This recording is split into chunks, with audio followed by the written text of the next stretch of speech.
नमस्कार, स्वागत है आपका black and white law media के क्राइम स्पेशल सीरीज में। आज हम एक ऐसा टॉपिक लेके आए हैं जो कि बहुत साधारण टॉपिक है, कोई कॉम्प्लेक्स टॉपिक नहीं है, जो आप सब जानते रहे हैं आज तक। यह है अरेस्ट, गिरफ्तारी।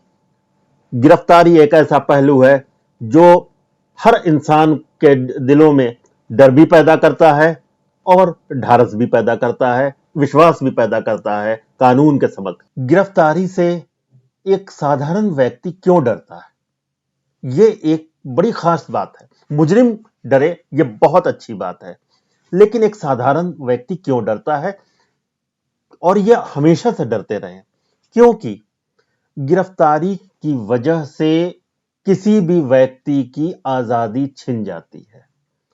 उसकी फिजिकल आजादी, घूमने फिरने की आजादी, मिलने जुलने की आजादी, और सबसे बड़ी बात है प्रतिष्ठा का नुकसान, सामाजिक प्रतिष्ठा का नुकसान।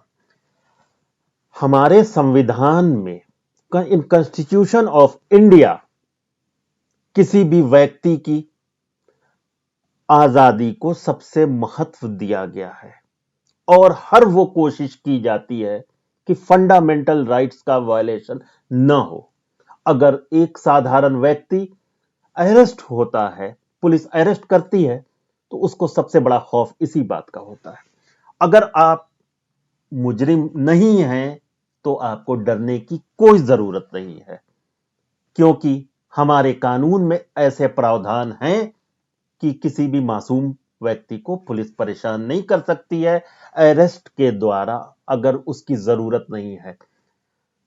यह आपको जानने की जरूरत है, सिर्फ जानने की जरूरत है कि क्या वो कौन से कानून हैं जो आपकी रक्षा के लिए मौजूद हैं।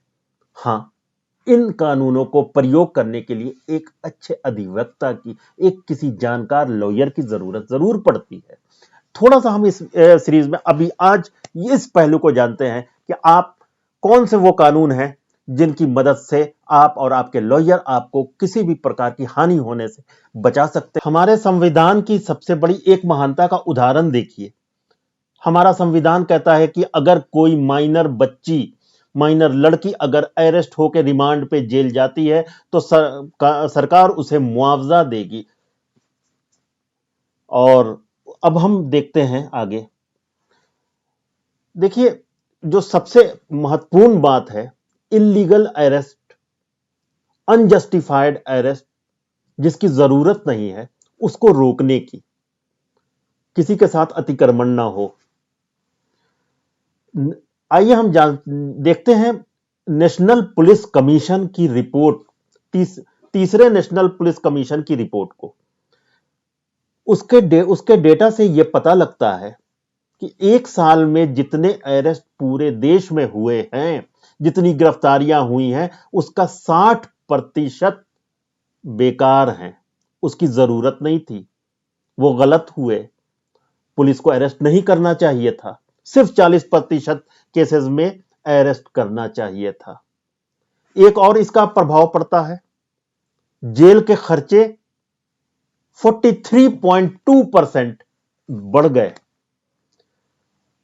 तो आपको कैसे बचाया जा सकता है, कैसे आप बचेंगे इसलिए नेशनल पुलिस कमीशन ने कुछ गाइडलाइंस जारी की कि किस व्यक्ति को अरेस्ट किया जाना जरूरी है। सबसे पहले तो पॉइंट नंबर 1, सबसे पहले उस मुजरिम को अरेस्ट करें जिसने कोई घोर अपराध किया है, संगीन जुर्म किया है, जैसे रॉबरी, रेप, मर्डर, दंगा, फसाद, आगजनी। इस तरह के केसेस में अरेस्ट जरूरी होता है कि विक्टिम को कॉन्फिडेंस हो, उसके दिल में खौफ न फैले। दूसरा, जहां कानून को यह लगता है कि अपराधी भाग सकता है कानून की गिरफ्त से, वहां अरेस्ट जरूरी है। तीसरा, अरेस्ट उस केस में भी जरूरी है जहां मुजरिम बार बार ऑफेंडर है, मतलब वो जेल में रहता है, बाहर आता है, जेल में रहता है, बाहर आता है, जुर्म करता है, फिर जेल में जाता है। ऐसी स्थिति में उसको अरेस्ट किया जाता है। बाकी में अरेस्ट करने की कोई जरूरत नहीं है। तो इसलिए बाकी जो अरेस्ट होते हैं जिसकी जरूरत नहीं है, वो मानव अधिकार का उल्लंघन है। इसके लिए हमारे संविधान में, हमारे लॉ में कुछ प्रावधान हैं।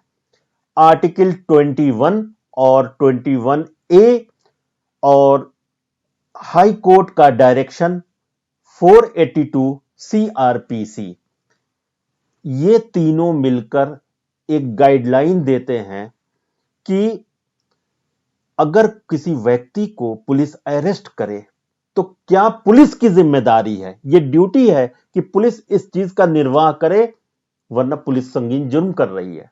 सबसे पहला, जैसे ही बंदे को अरेस्ट करके पुलिस स्टेशन लाते हैं, उसे उससे यह मालूम करना है कि आपका कोई संबंधी, कोई दोस्त, कोई रिश्तेदार या लॉयर या कोई भी ऐसा एक व्यक्ति जो उसके गिरफ्तारी के दौरान उसकी मदद करे, और फौरन पुलिस उस व्यक्ति को सूचना दे।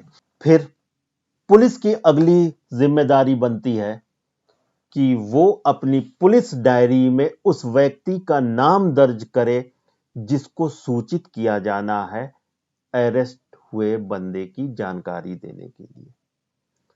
ये एक बहुत इन तीनों पॉइंट्स का उल्लंघन करने पे कानून की सख्त हिदायत है। ये आपके लिए एक बहुत बड़ी ढाल है, बहुत बड़ी रुकावट है अगर आप इस चीज का प्रयोग करें। देखिए, सेक्शन 482 CRPC या आर्टिकल 226 पे एक केस है, मोहम्मद फारूक जमा वर्सेस स्टेट ऑफ बिहार 2006। ये एक लैंडमार्क जजमेंट है जिसमें ह्यूमन राइट्स के वायलेशन का अभियोग लगाते हुए कोर्ट ने डायरेक्शन दिया कि किस तरह से पुलिस बिहेव करे और इल्लीगल अरेस्ट और अनजस्टिफाइड अरेस्ट को रोके। आपको जरूरत है जानकारी की, आपको जरूरत है एक अच्छे लॉयर की और एक सलाहकार की। आप जानिए कि पुलिस आपका कुछ नहीं बिगाड़ सकती है, आपको एक इस तरह के फर्जी अरेस्ट कुछ नहीं बिगाड़ सकते हैं जब तक आप सही, आप किसी जुर्म में नहीं हैं। बने रहिए हमारे साथ, देखते रहिए कानून के बारे में नई नई जानकारियां नए नए वीडियो में, और हमसे जुड़े रहने के लिए आपका बहुत बहुत धन्यवाद। सत्यमेव जयते।